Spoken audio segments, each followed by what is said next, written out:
नमस्कार, मैं हूं संदीप चौधरी। आज सीधा सवाल में हम बात करेंगे विधानसभा चुनाव की। जो 5 राज्यों में विधानसभा चुनाव होने वाले हैं और उनमें से हमारी खास तवज्जो रहेगी 3 राज्यों की, हिंदी पट्टी के 3 राज्य जहां चुनावी तारीखों का ऐलान तो हो चुका है। मैं राजस्थान, छत्तीसगढ़ और मध्य प्रदेश की बात कर रहा हूं। ताल ठोकी जा रही है, चुनौती दी जा रही है, आरोप प्रत्यारोप भी लगाए जा रहे हैं, लेकिन चुनाव के नतीजे तय होते हैं मुद्दों पर। और सबसे बड़ा मुद्दा चुनाव की तारीखों के ऐलान से पहले ही जो बनता दिखा है वो है जातिगत जनगणना। और जातिगत जनगणना से जुड़ा है आरक्षण का सवाल भी। और पहल किसने की? इन राज्यों में यह पहल नहीं हुई। यह पहल की बिहार ने, नीतीश कुमार ने 2 अक्टूबर गांधी जयंती के दिन, छुट्टी के दिन, सरकार ने जातिगत जनगणना के आंकड़े जारी कर दिए। अभी सामाजिक और आर्थिक जो आंकड़े हैं वो अभी नहीं आए हैं। इस पर विपक्ष भी हमलावर है, खास बीजेपी, कि अभी तो अध्ययन करेंगे, पूरे आंकड़े आए नहीं, जल्दबाजी में आंकड़े जारी कर दिए गए हैं। लेकिन the cat is out of the bag. यह मुख्य मुद्दा बनता दिख रहा है, चारों तरफ इसकी चर्चा हो रही है और चर्चा में सिरा जुड़ जाता है आरक्षण से भी। राहुल गांधी ने ताल ठोक दी, जितनी आबादी उतना हक, यानी कि आपकी जितनी आबादी है उतना आरक्षण मिलना चाहिए, उतने दाखिले मिले, उतनी नौकरी मिले। प्रधानमंत्री मोदी भी उतरे मैदान में और उन्होंने कहा कि देखिए, ये जो जातियों में गणना की बात हो रही है, सबसे बड़ी जाति दरअसल इस देश में गरीबी है, गरीबों की है।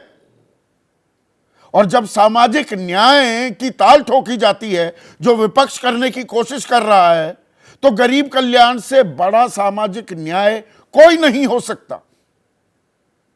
पर असहजता भी दिखी, इसलिए प्रधानमंत्री ये तंज कसते भी पाए गए कि क्या कांग्रेस ने अल्पसंख्यकों की बात छोड़ दी है? अब बहुसंख्यकों के कल्याण की बात कर रही है कांग्रेस। पर कांग्रेस 2 कदम और आगे निकली। छत्तीसगढ़ में प्रियंका गांधी वाड्रा, जो महासचिव हैं कांग्रेस में, उन्होंने कहा कि छत्तीसगढ़ में सरकार आई तो हम तो यहां भी जातिगत जनगणना कराएंगे। लेकिन उससे भी 2 कदम आगे निकल गए अशोक गहलोत। आचार संहिता लागू होने से पहले ही राजस्थान सरकार ने ऐलान कर दिया कि हम जातिगत जनगणना करवाएंगे। तो जब यह मुद्दा इतना गूंज रहा है और इससे, जैसे मैंने कहा, आरक्षण इससे जुड़ जाता है कि भाई हर जाति को उसके हिसाब से आरक्षण मिलेगा क्या? क्या जी रोहिणी आयोग की जो रिपोर्ट है उसे सरकार अब सार्वजनिक करेगी? 13 एक्सटेंशंस मिल चुकी हैं। मैं आपको कई बार बता चुका हूं, 990 से ऊपर ऐसी जातियां हैं पिछड़ी जाति में जिनको 2.68% ही नौकरी और दाखिले मिलते हैं। 923 ऐसी जातियां हैं, ना कोई नौकरी ना कोई दाखिला। इसे अब आधार बनाएगी। ये पलटवार होगा क्या बीजेपी का?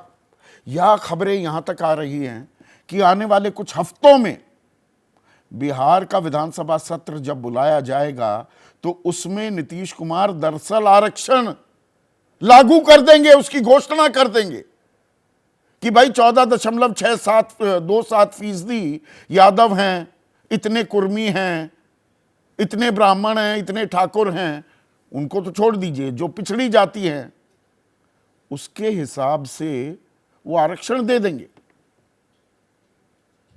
अपनी भी पोजीशनिंग है, इंडिया में सबसे बड़ा चेहरा बनने का इससे मुफीद तरीका शायद नीतीश कुमार को नजर नहीं आ रहा। लेकिन आने वाले विधानसभा चुनाव और उसके बाद लोकसभा चुनाव के लिए इस मुद्दे के क्या मायने हैं?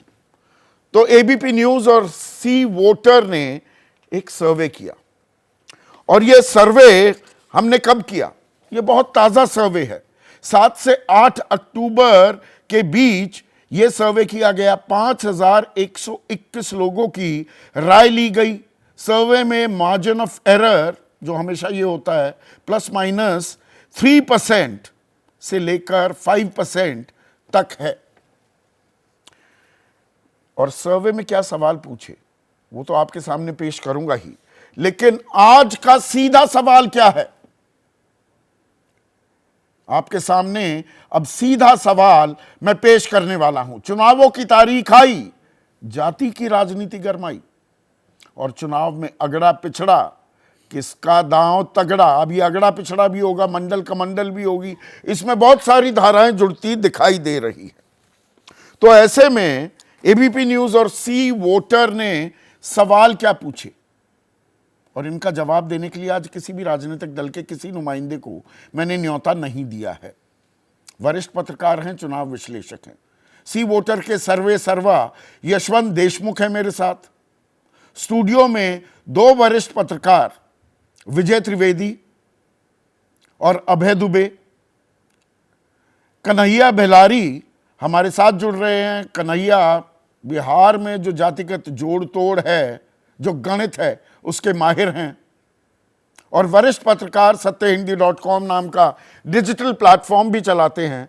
आशुतोष इस चर्चा में जुड़ चुके हैं। तो पहला सवाल, बिहार सरकार द्वारा जातिगत जनगणना कराना और उसके आंकड़े जारी करने की मुख्य वजह आप क्या मानते हैं? भाई कोई तो कारण होता है ना।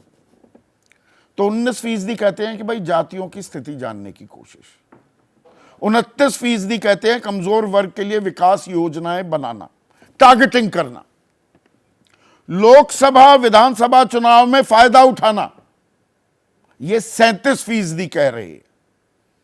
और बाकी गठबंधन का दबाव और कुछ नहीं कह सकते ये कहते हुए अब है जनता भी 37% ये मान रहे हैं चुनावी लाभ उठाया जा रहा है। तो यहां सामाजिक न्याय भी, तथाकथित पिछड़ों का कल्याण और अपनी पार्टी का कल्याण दोनों कदम ताल कर रहे हैं।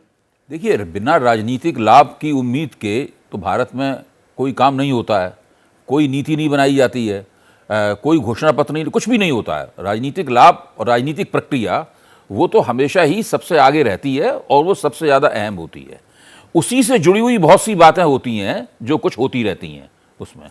अब यहाँ पे क्या हो रहा है, यहाँ पे आप देखिए, यहाँ पे हो ये रहा है कि भारतीय जनता पार्टी ने पिछले 10 साल के अंदर जो अति पिछड़ों की गोलबंदी की थी और कुछ ऐसे पिछड़ों के जो हमेशा से उनके साथ रहे हैं, उनको ऊंची जातियों के साथ जोड़ने का जो काम किया था, बड़ी सफलतापूर्वक, बड़ी सफाई से, बिना कोई शोरगुल किए हुए ये काम जो किया गया है, इस काम की काट के लिए ये जातिगत जनगणना की गई है। ओबीसीआइजेशन जो सोशल इंजीनियरिंग बीजेपी ने की 2019 के लोकसभा चुनाव में 44% पिछड़े वर्ग के वोट बीजेपी के खाते में गए और उसमें सेंध मारी। और देखिए, भारतीय जनता पार्टी ने ये काम बड़े संगठन के स्तर पर, बड़े सुचिंतित स्तर पर किया है। मैं कहता हूं कि बिहार में भाजपा की छवि ब्राह्मण बनिया पार्टी की है, लेकिन इसके साथ साथ एक दूसरा तथ्य भी है। दूसरा तथ्य यह है कि बिहार भाजपा का अध्यक्ष कौन है? ओबीसी। विधान परिषद में नेता कौन है? ओबीसी। अभी उन्होंने संसद में जिसको राज्यसभा का टिकट लेके भेजा है वो धानुक जाति के हैं। तो बड़े पैमाने पर बिहार में भी लगातार वो ओबीसी चेहरों को सामने रख रहे हैं। बीजेपी लगातार ये भी कहती है प्रधानमंत्री खुद पिछड़ी जाति से आते हैं और 29 अब आप उत्तर प्रदेश में देखिए, वर्ग से। ये सारे प्रयोग दीनदयाल उपाध्याय के जमाने में ही, 60 के दशक में ही शुरू हो गए थे, जब माधव प्रसाद त्रिपाठी को हटाकर कल्याण सिंह को उत्तर प्रदेश में जनसंघ विधायक दल का नेता बनाया गया था। और जब माधव बाबू से दीनदयाल जी ने कहा कि आप इस्तीफा दे दीजिए, तो उन्होंने क्यों इस्तीफा दे दें, उन्हें आपकी जगह एक ओबीसी नेता को बनाएंगे। तो ये एक और पिछले लोकसभा चुनाव के तुरंत बाद उत्तर प्रदेश भाजपा के अंदर जगह जगह चुनावों को स्थगित करके नामजदगी के जरिए तमाम सारे ओबीसी नेता तैनात किए गए। तो भारतीय जनता पार्टी इस काम को खामोशी के साथ संगठन के स्तर पर कर रही थी। इसकी काट के रूप में जातिगत जनगणना सामने आई है और जनगणना के नतीजों का भी ऐलान कर दिया गया है। सुप्रीम कोर्ट में इसके खिलाफ जो याचिका गई है, उसके अंदर मुख्य तर्क यही है कि आपने जनगणना तो करा ली, लेकिन नतीजों का ऐलान क्यों किया? अपने पास रखे रहते हैं उसे। जैसे कि मोदी जी ने भी 2 जनगणनाएं, 2 जातिगत अध्ययन अपने पास रख छोड़े हैं। एक कांग्रेस सरकार द्वारा किया गया। अगली सुनवाई इसमें जनवरी में है और उससे पहले अब आरक्षण भी लागू कर दिया तो हाँ बिल्कुल। देखिए 2011 में जो कांग्रेस सरकार ने कराया था वो मोदी जी के पास सारे तथ्य हैं। रोहिणी कमीशन भी एक तरह की जातिगत जनगणना ही है ओबीसी। एग्जैक्टली हाँ, उसके भी सारे तथ्य उनके पास हैं और उसके आधार पर उन्होंने नीतिगत प्रयास भी शुरू कर दिए हैं। उन्होंने विश्वकर्मा योजना भी जारी कर दी है, लेकिन उसके आंकड़े नहीं जारी कर रहे क्योंकि संघ परिवार की एक थीसिस है। मैं बहुत और एक दो लाइन और बोलूंगा। वो थीसिस ये है कि अगर जातिगत चेतना तीखी होगी तो हिंदू एकता की जमीन कमजोर होगी, उसकी संभावना कमजोर होगी। अगर जातिगत चेतना धुंधली होगी तो हिंदू धर्म अगर जातिगत चेतना धुंधली होगी तो हिंदू एकता आसानी से की जा सकेगी। अब इस आंकड़े इसीलिए नहीं जारी कर रहे। आंकड़े जारी करने से जातिगत चेतना तीखी होती है। कन्हैया, क्या जो बात ये अभय दुबे कह रहे हैं, और दूसरा सवाल भी इसमें हम जोड़ देते हैं जो हमने जनता से पूछा, बिहार में जातिगत जनगणना के आंकड़े जारी कर इंडिया ने 24 लोकसभा चुनाव के लिए अपना पहला कदम बढ़ा दिया है क्या? और हां कहने वाले 56% हैं। तो ये आंकड़े ही नहीं जारी हुए हैं और जो मेरी जानकारी है दुरुस्त कीजिएगा, गलत हूं तो उसके बारे में बताइएगा। अब आरक्षण भी लागू करेंगे नीतीश कुमार, तो ये दरअसल सिर्फ विधानसभा नहीं, असल लड़ाई है 24 की लड़ाई के लिए एक पोजीशनिंग की जा रही है क्या? बिल्कुल की जा रही है। महाभारत है तो महाभारत का अभी तैयारी तो होगी ही ना। और इनके पास अब था, मतलब इसके अलावा था क्या? उधर से जो वो सनातन कर रहे थे और हिंदू को ये चाहते हैं कि हिंदू और मुसलमान जो वो उनकी जो स्ट्रेटजी रही है, जो उनकी रणनीति रही है या है अभी, तो उसके काट के लिए इनके पास क्या होगा? तो ये नीतीश कुमार आप जानते हैं कि किस तरह के हैं, दिमाग रखते हैं। तो ये था इन लोगों का। अब लेकिन चूंकि ये है कि इसको किस तरह से बिहार में या पूरे देश भर में बदनाम जो होता है ना, कि बदनाम जातीयता करता है, लेकिन ये जातीयता थोड़े है, ये बिल्कुल सही है, होना भी चाहिए। कहाँ दिक्कत है इसमें? अब बताइए, बिहार में आप जो 243 में आप समझिए कि 64 अपर कास्ट के एमएलए हैं। आप बताइए 64 अपर कास्ट के एमएलए हैं, कै परसेंट हो गए? आप है 10%। तो देखिए ये बिल्कुल लड़ाई। आज तो नीतीश कुमार ने कहा भी, उनसे पत्रकारों ने पूछा भी इस पर कि आरक्षण वाली बात क्या बढ़ाएंगे, क्या करेंगे। हालांकि उन्होंने कुछ कहा कि देखते जाइए क्या होता है, और अगली जो विधानसभा का जो अगला सेशन होगा उसमें आर्थिक सर्वेक्षण के जो बात, जो डिमांड जो लोग कर रहे हैं वो भी हम लाएंगे, सामाजिक सर्वेक्षण वो सब भी लाएंगे। लेकिन यकीनी तौर पर यकीनन ये जो है एकदम तैयारी है 24 का। और ये ऐसा ये सवाल नहीं पूछा जाएगा कन्हैया भाई, क्या ये सवाल भी जायज सवाल नहीं होगा कि 15 साल लालू के, उसमें राबड़ी देवी भी मुख्यमंत्री बनी पर लालू राज ही मानते हैं, 18 साल नीतीश कुमार के, 33 साल में याद नहीं आई, अब वो ऐन मौके पर ये याद आता है, तो भाई जाति का इस्तेमाल तो कर रहे हैं, विशुद्ध राजनीति तो है, जन कल्याण कम अपना कल्याण ज्यादा दिख रहा है क्या इसमें? या लोग देखेंगे क्या, या देख रहे हैं? ये क्या क्यों ये पूछने वाले आखिर जो ये पूछेंगे तो उनसे भी पूछेंगे कि 9 सालों में आपको महिला आरक्षण को याद नहीं आया क्या? इतना 17 से आप रोहिणी बैठाए, 17 में रोहिणी आयोग बैठाया था, उसका एक्सटेंशन दिए जा रहे थे, आपको याद नहीं आया क्या? बहुत सारी जो बातें हैं, इशूज है जो पूछे जाएंगे। मुझे नहीं लगता है कि ये कोई पूछने वाला है, और वो तो कदापि नहीं पूछेगा जो मेजॉरिटी में है। आप समझिए जो 84% है वो कहाँ पूछेगा? वो नहीं पूछेगा। आप देखिए, मैं जो समझ रहा हूँ, जितनी मेरी समझ है, आप संदीप भाई, जो आप वो साउथ अफ्रीका में जो बात थी, 10% जो हैं वो 90% पर राज कर रहे थे, फिर बाद में कैसी परिस्थिति, एकदम वही होते जा रहा है। और यह एक बहुत बड़ा मुद्दा है, और बड़ा ये मुझे जो आपको लगता है ये बड़ा मुद्दा बन गया है। आपने महिला आरक्षण बिल का भी जिक्र किया, तो हमने अगला सवाल दरअसल यही पूछा था, क्या महिला बिल से मोदी सरकार को मिली राजनीतिक बढ़त को विपक्ष ने जातिगत जनगणना के जरिए कमजोर कर दिया है? 45% कह रहे हैं हां, 42% विजय कह रहे हैं नहीं।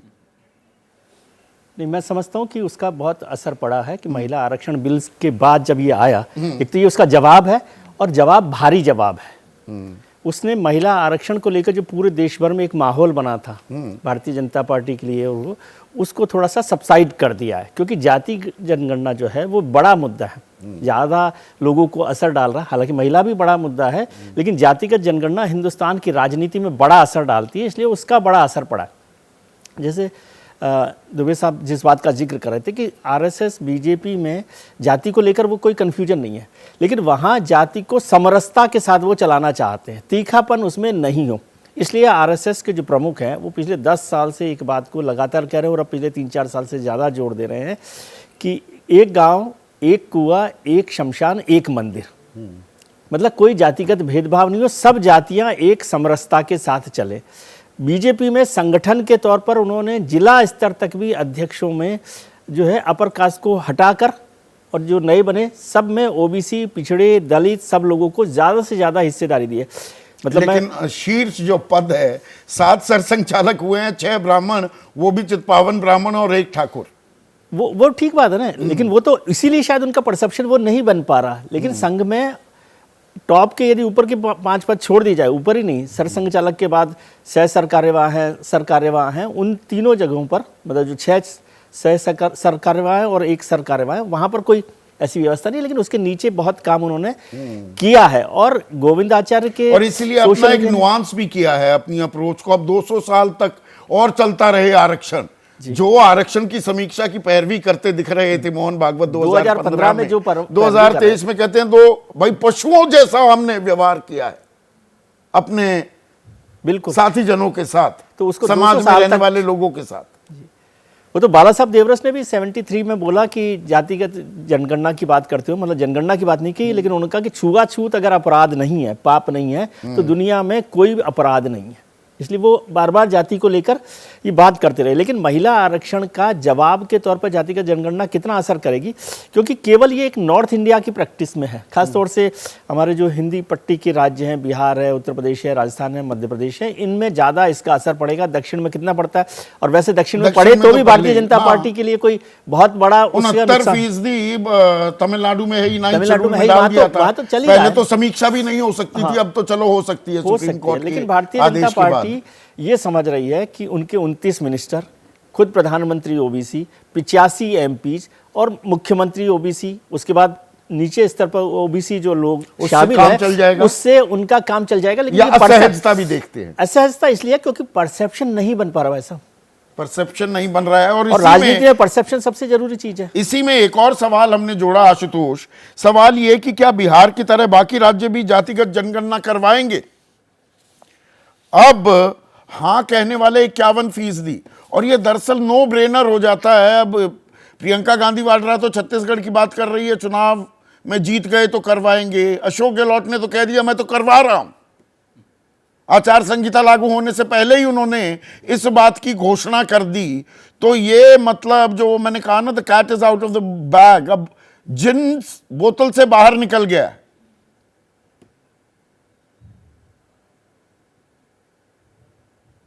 नहीं संदीप, जिन्न बोतल से बाहर अभी नहीं निकला। जिन्न बोतल से बाहर तब निकला था 26 जनवरी 1950 को, जब संविधान लागू हुआ था, जब हजारों साल के बाद पहली बार समानता का अधिकार, इक्वालिटी बिफोर लॉ, वो दी गई थी। उस दिन यह तय हुआ था कि एक इस देश के अंदर बहुत शांति के तरीके से एक लोकतांत्रिक क्रांति इस देश के अंदर होगी, और जिसकी संख्या ज्यादा होगी वो अपने अधिकारों की डिमांड करेगा, और अगर उसकी डिमांड नहीं मानी जाएगी तो फिर वो अपने तरीके से उस डिमांड को लेगा।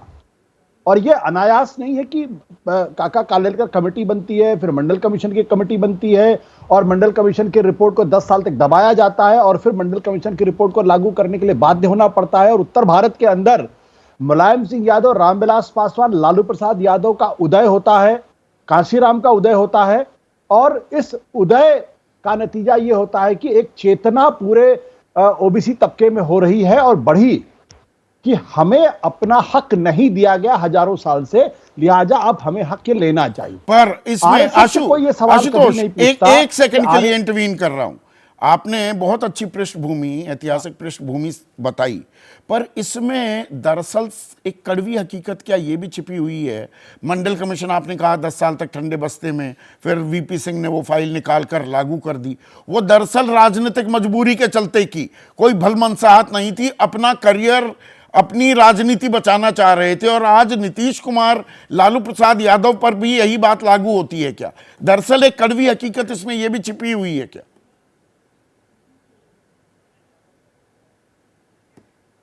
नहीं, मुझे देखिए, ये हम गलती करते हैं जब इस तरीके से इसका आकलन करने की कोशिश करते हैं। लालू प्रसाद यादव, नीतीश कुमार, मुलायम सिंह यादव, कांशीराम, मायावती, रामविलास पासवान, बाबा साहब अंबेडकर, ये सारे वो लोग हैं जो उस जाति के नुमाइंदगी कर रहे हैं, उस क्रांति के अग्रतर नेता लोग हैं। हम अगर उनको ये कहेंगे कि नहीं अपनी जाति की रक्षा के लिए ऐसा कर रहे थे, तो शायद हम इतिहास को गलत तरीके से आंकने की कोशिश करेंगे। और एक बात और हमेशा ध्यान रखिएगा, जो प्रभुत्वशाली वर्चस्ववादी ताकतें होती है उतनी आसानी से सत्ता छोड़ती नहीं है, उनके खिलाफ लड़ाई लड़ी जाती है। पिछले 75 साल से लड़ाई लड़ी जा रही।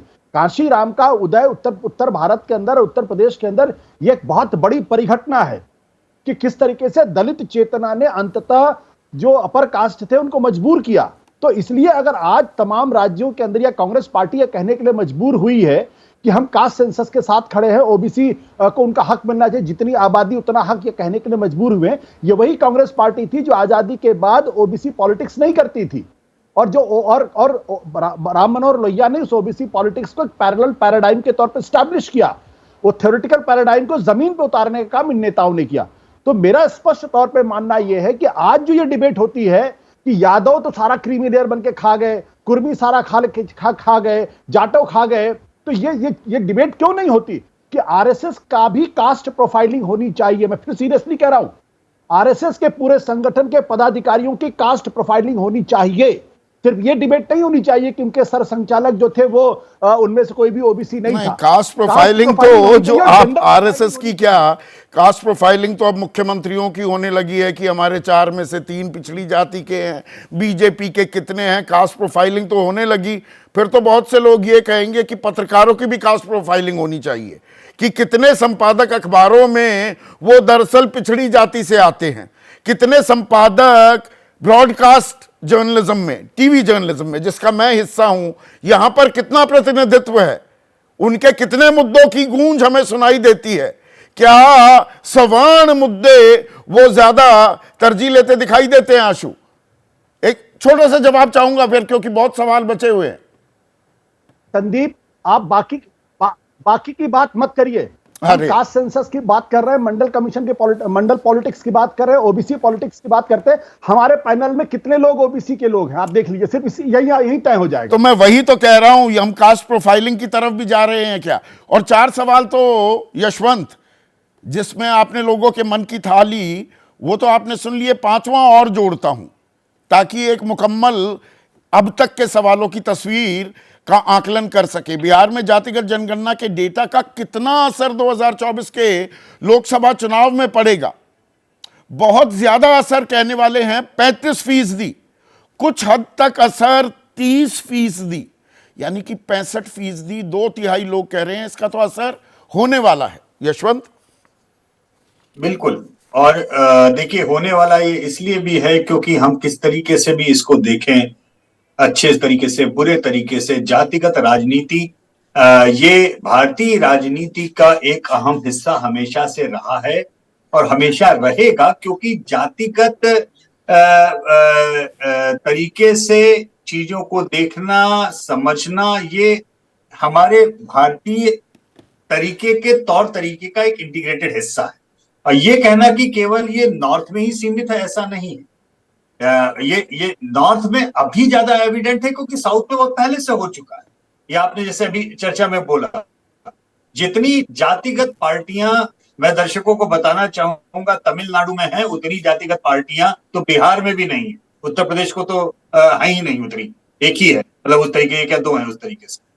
तो ये असर तो डालेंगी, लेकिन असर डालेंगी ये कहने वाले कि बड़े लंबे अंतर तक असर डालेंगी संदीप, ये 35%। 30% ऐसे हैं जो ये मानते हैं कि असर डालेगा, लेकिन कुछ हद तक, जिसको एक मैं क्रिटिकल हिंसा इसलिए मानता हूं क्योंकि पिछले 30 सालों में, खासतौर पे जब से हमारी इकोनॉमी खुली है संदीप, तब से भारत में जो 1-2% मिडिल क्लास था, आज वो 35% हो गया है। हिंदुस्तान में आज सबसे बड़ा कास्ट ग्रुप दरअसल हिंदुस्तान का अर्बनाइज्ड मिडिल क्लास, मैं उसको मानता हूं। वो अपने तरीके से एक नया वोट बैंक बन रहा है। महिलाओं का वोट बैंक अपने तरीके से उभर रहा है, जो जातिगत और धार्मिक दोनों ही, मंडल और कमंडल दोनों के परे जाकर के वोट डाल रहा है। और उन सब के ऊपर एक नया वोट बैंक, जिसे हम फर्स्ट टाइम वोटर कहते हैं संदीप, वो अपना क्रिटिकल तरीके से। और एक बात हम बता दें, ये फर्स्ट टाइम वोटर कोई छोटा नहीं होता है। हाँ। हर इलेक्शन साइकिल में करीब करीब 10% होता है संदीप। हाँ, लोग भूल जाते हैं 10%, यानी 3 इलेक्शन में 15 साल का होते होते 15 साल के गैप में आप लगभग 1/4 से 1/3 तक पूरा मतदाताओं का बेस बदल चुके होते हैं इस देश में। तो देश की राजनीति पूरी तरह से बदल गई है ऐसा नहीं है। हम एक पर संक्रमण ये काल, एक बड़ा मुद्दा बन रहा है, ये बात साफ हो रही है। और इसी में एक और सवाल जो हमने पूछा था, क्या केंद्र को विपक्ष की पूरे देश की जातिगत जनगणना कराने की मांग मान लेनी चाहिए? और यहां 49%, लगभग आधे लोग कह रहे हैं कि हाँ भाई, केंद्र को ये बात मान लेनी चाहिए। तो ये दरअसल बीजेपी के लिए गले की हड्डी बन गई है क्या जातिगत जनगणना? जी रोहिणी आयोग की सिफारिशें हैं, अभी उनके पास काउंटर करने के लिए सामग्री है।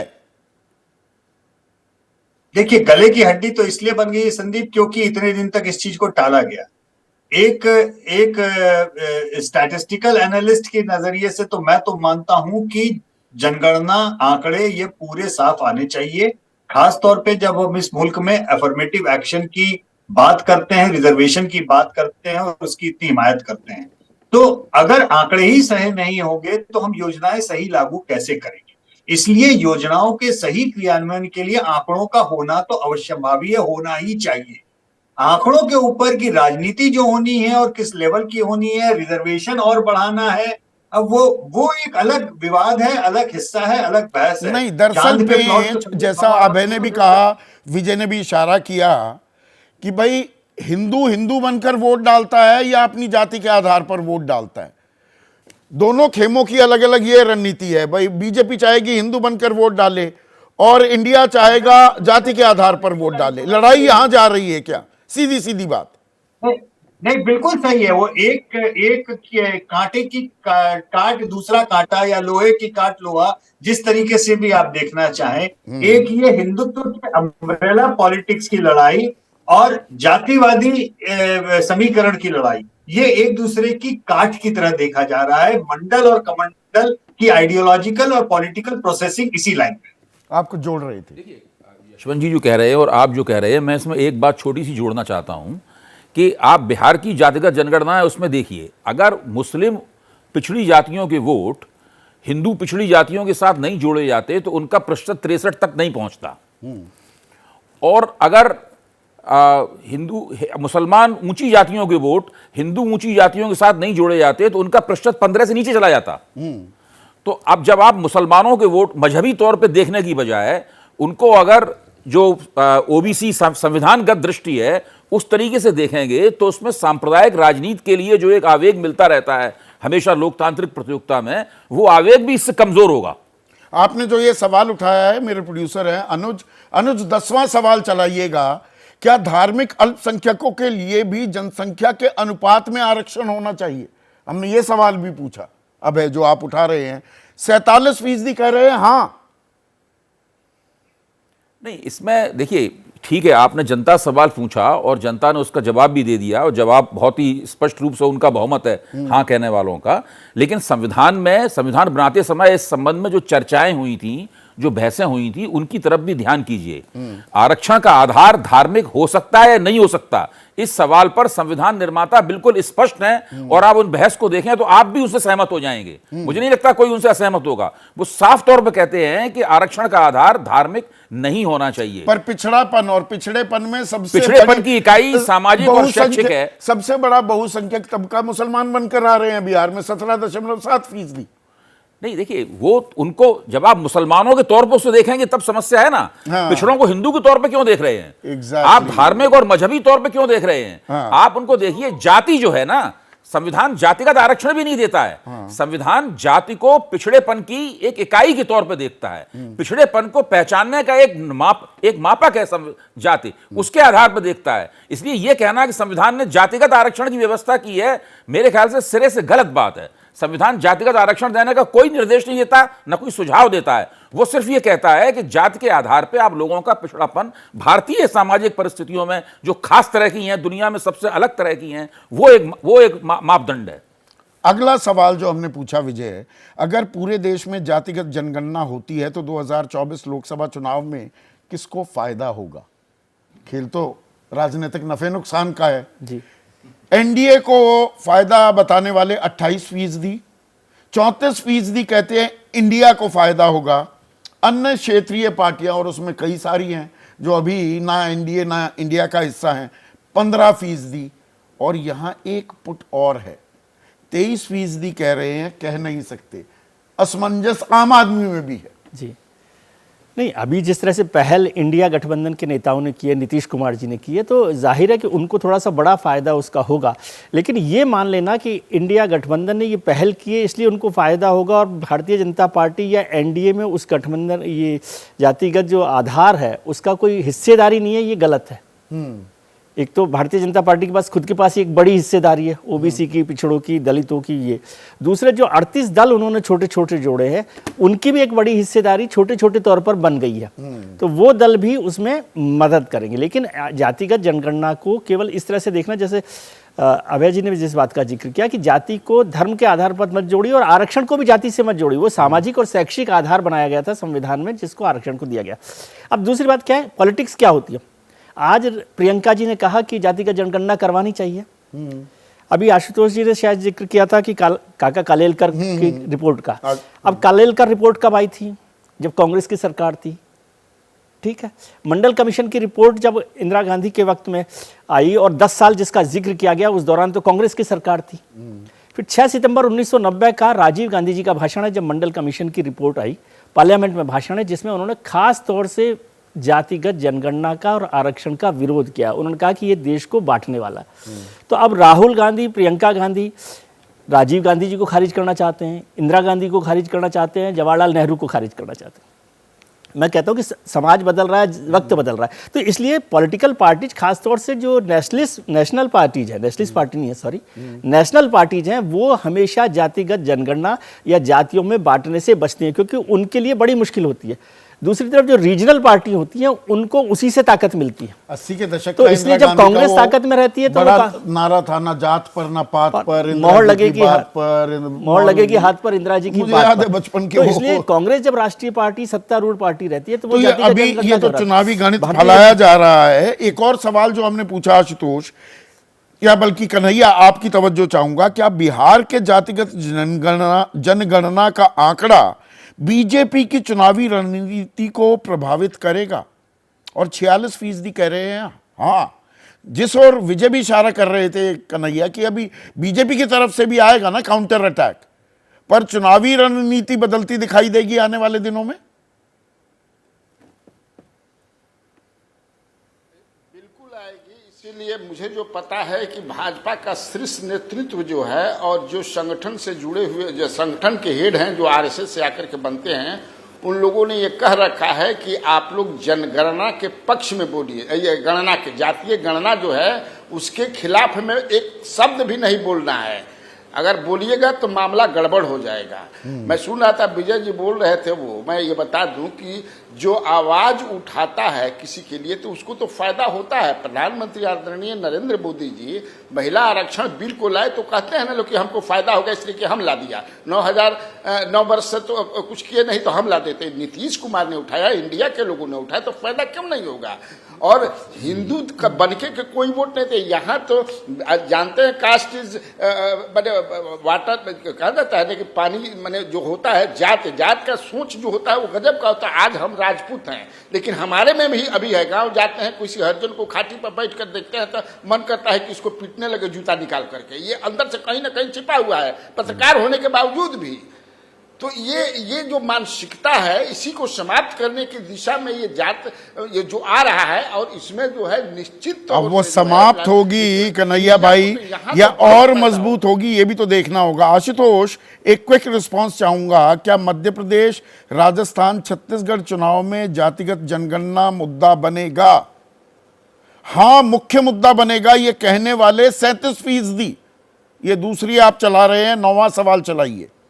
ये भी एक मुद्दा बनेगा 31%। मुद्दा नहीं बनेगा 26%। मुख्य मुद्दा कहने वाले 37% और एक मुद्दा 31%, कुल मिलाकर 68%। आशुतोष,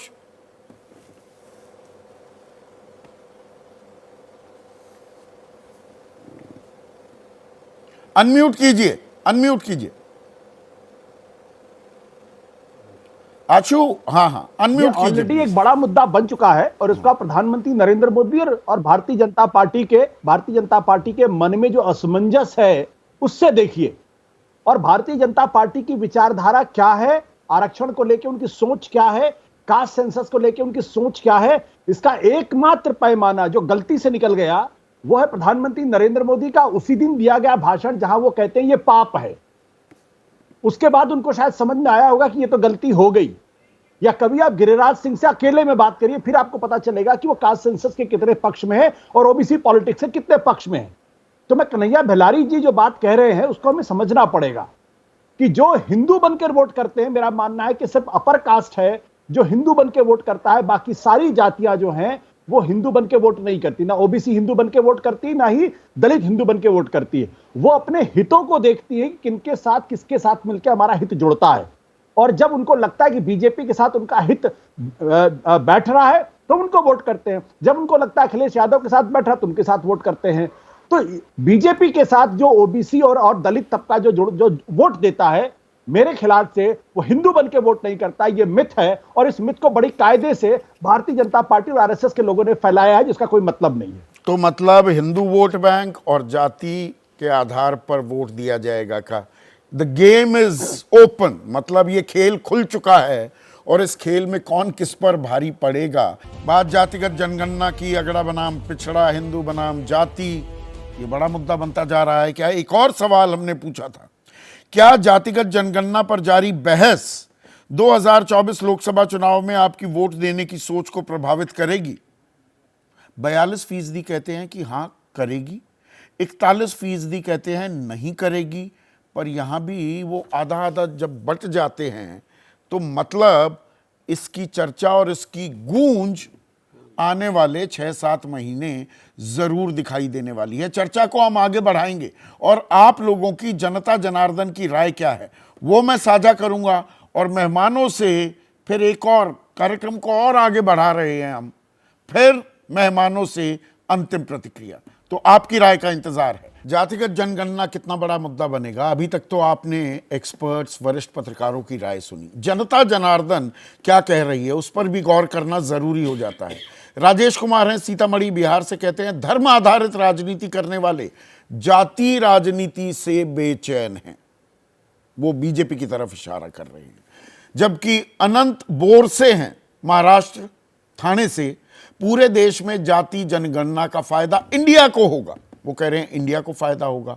एक और दर्शक हैं अनिल यादव, उत्तर प्रदेश से हैं, बाराबंकी से, जातिगत जनगणना का फायदा बीजेपी को भी होगा क्योंकि ओबीसी उसके साथ भी है, 44% था। तो खेल बड़ा इंटरेस्टिंग है। अब आखिरी कमेंट्स में लेने वाला हूं। धर्म आधारित, ये हिंदू मुसलमान का कार्ड भी बहुत चला है, अब जाति कार्ड भी सामने आ गया है। कौन किस पर भारी? एक्सपर्ट से आखिरी सवाल, सीधा सवाल का अंतिम पड़ाव, जनता की राय भी हमने आपसे साझा की। और राजेश कुमार जो हमारे दर्शक हैं सीतामढ़ी बिहार से, उन्होंने एक अहम बात कही कि भाई एक तरफ जाति आधारित राजनीति हो रही है और एक तरफ धर्म आधारित राजनीति भी हो रही थी। अब ये आमने सामने होंगी। अब है या इनका घालमेल होगा? ठीक है, राजेश जी की राय का स्वागत है। मैं ये मानता हूं कि अभी तक भारतीय जनता पार्टी अति पिछड़ों की गोलबंदी की सबसे बड़ी खिलाड़ी थी। नीतीश कुमार भी थे, लेकिन भाजपा सबसे बड़ी खिलाड़ी थी। अब रोहिणी कमीशन के आंकड़े और जातिगत जनगणना के जो आंकड़े आएंगे, इससे इस क्षेत्र में दूसरे खिलाड़ी भी आ जाएंगे जो खास तौर से अपनी राजनीति को टारगेट करेंगे, लक्ष्य बनाएंगे अति पिछड़ों का। तो भाजपा जो अकेली थी ना, उसे मुकाबला ज्यादा लोगों से करना पड़ेगा। विजय 20 सेकंड में छोटे छोटे जवाब। कांग्रेस धर्म से जाति पर इसलिए आ गई क्योंकि अभी तक माना जाता था कि वो अपीजमेंट पॉलिटिक्स कर रही है, लेकिन पिछले 10 साल में ये हुआ कि कांग्रेस की जो अपीजमेंट पॉलिसी थी उसको बीजेपी ने पॉलिटिकल पैराडाइम बदल दिया और वो बीजेपी के लिए हिंदू पोलराइज करने का एक बड़ा कारण बन गया। और इस वजह से माइनॉरिटी सीट्स पर 60% सीट बीजेपी ने जीती। तो कांग्रेस को लगा कि ये काट नहीं चल सकती अब, तो जातीय जनगणना से तो सब लोग मिलकर कुछ लड़ाई लड़ सकते हैं। कन्हैया भाई,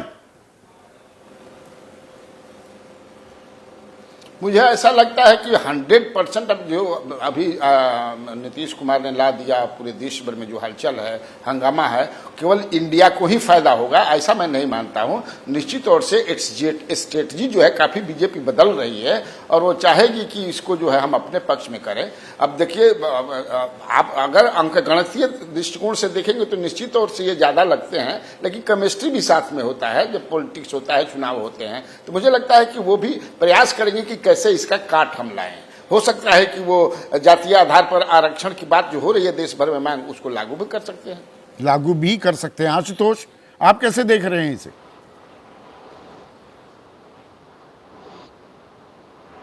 देखिए, इसमें एक बात तो बिल्कुल स्पष्ट है कि भारतीय जनता पार्टी में इस बात को लेकर बेचैनी है, वो इसकी काट की तलाश कर रहे हैं और हो सकता है कुछ करने की कोशिश भी करें।